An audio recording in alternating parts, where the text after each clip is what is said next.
హూడా కానీ హెచ్ఎండిఏ కానీ లేక వరంగల్లో కూడా లాంటి సంస్థలు దాన్ని అడ్డం పెట్టుకొని కాంగ్రెస్ నాయకులు అవులా మాటలు మాట్లాడుకుంటా చూతే పనులు చేసుకుంటా కూడా పేరిట అవినీతికి మరి తెరలేపినటువంటి విషయాన్ని ఈ సందర్భంగా మరి మీ దృష్టికి తీసుకొస్తున్నాం.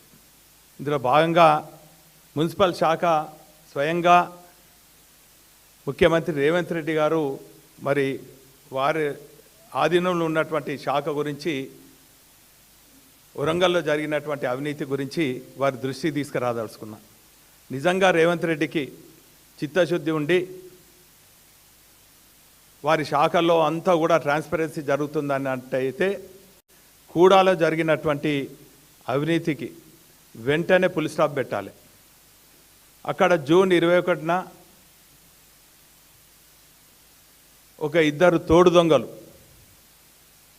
ఒకళ్ళు రాజేందర్ రెడ్డి, ఇంకోళ్ళు వెంకట్రామరెడ్డి చైర్మన్.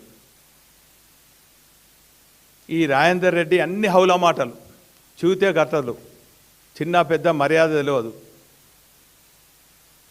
కాక అడ్డిమారు గుడ్డి దెబ్బలు గెలిచి ఇష్టం వచ్చినట్టు మాటలతోని అవినీతి చేష్టలతోని ప్రతిపక్ష పార్టీలపైన బురద జల్లే కార్యక్రమం చేస్తున్నారు.